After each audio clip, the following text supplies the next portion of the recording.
성공한 덕후라는 말, 요즘 심심치 않게 들립니다. 이는 자신이 좋아하는 것을 열심히 하여 그 분야에서 성공한 사람을 일컫는 말로도 종종 쓰입니다.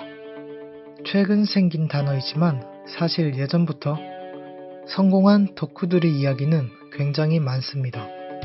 그 중에서도 오늘은 350년간 풀리지 않는 수학 난제를 남긴 프랑스의 천재 변호사 페르마에 대해 이야기해보고자 합니다. 프랑스 남부에서 태어난 페르마는 어린 시절 평범한 모범생이었습니다. 그는 가족의 바람대로 법대를 졸업 후 평판 좋은 법률가가 되었습니다. 나이 30이 지난 어느 날 그는 고대 그리스 수학자가 남긴 저서를 보게 됩니다. 페르마는 그 내용이 너무나 재미있어 틈틈이 시간이 날 때마다 다리 난간에 앉아 수학 문제를 풀면서 사색에 빠지곤 했습니다. 당시 수학이라는 것은 아직 미적분학이 나타나기 전이라 실생활에 적용되는 범위가 매우 작았기 때문에 수학 연구를 통해 금전적인 부분을 취할 수 있는 구조가 아니었습니다. 그렇지만 그는 심히 그 이상도 이하도 아닌 수학 연구를 평생에 걸쳐 즐길 정도로 열정적으로 하였습니다.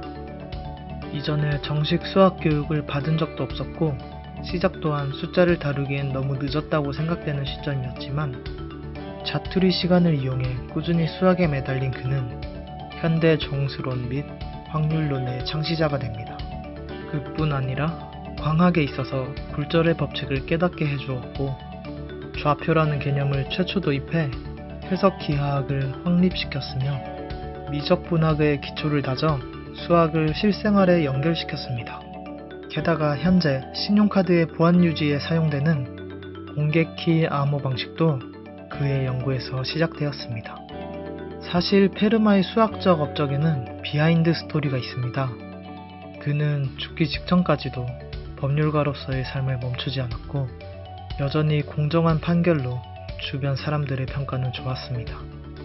하지만 안타깝게도 그는 그의 수학적 연구 과정과 결과들을 언론의 각광을 받을 것이 피곤할 거라는 이유로 단 하나의 논문도 내지 않은 채 수학 저서 귀퉁이 여백들에 메모 형식으로만 적어 놓았을 뿐이었습니다.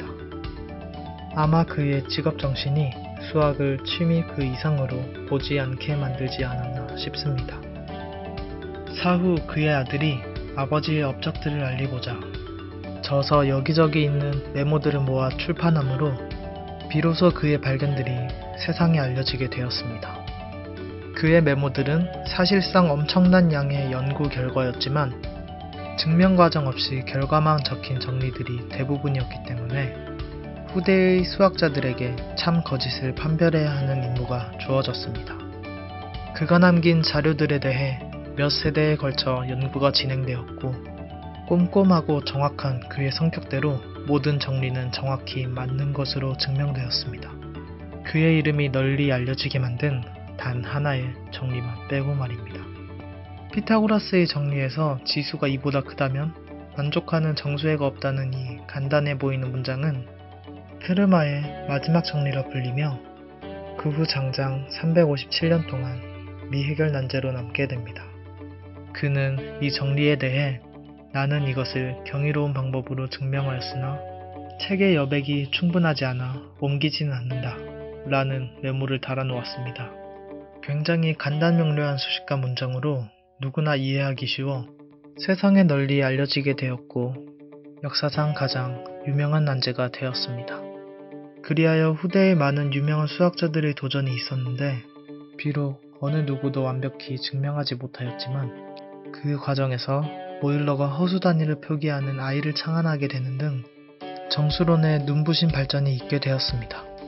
영원히 미제로 남을 뻔한 페르마의 마지막 정리는 1994년 영국의 수학자 앤드류 왈즈의 오랜 연구 끝에 증명이 가능함이 밝혀졌고 그는 수학계 역사상 최고의 명예를 거머쥐는 데 성공하였습니다. 현대의 모든 수학 기법을 동원하였음에도 100페이지가 훌쩍 넘는 증명을 17세기에는 증명이 불가능하다는 의견이 지배적이지만 페르마의 거짓없는 성품상 다른 방법으로 증명을 했을 거라는 믿음도 적지 않습니다. 적어도 책 귀퉁이 여백의 공간이 부족하다는 것은 증명되었으니 말입니다. 한평생 법률가로 삶을 살면서 수학이라는 취미를 놓치지 않았던 페르마. 평소 이것저것 해볼까 하고 취미생활을 시작했다가 바쁘다는 이유로, 도움이 안 될 것 같다는 이유로 그만둔 적 있나요? 포기하지 않고 조금 더 꾸준히 하다 보면 어느 순간 더 발전해 있는 자신을 발견할 것이며 어쩌면 그 분야에서 최고가 되어 있을 수도 있습니다. 자신이 좋아하는 것을 눈치 보지 않고 꾸준히 하는 것. 페르마가 현재까지도 최고의 수학자 중 하나로 불리는 이유는 바로 그러한 뚝심이 있기 때문이 아닐까 싶습니다.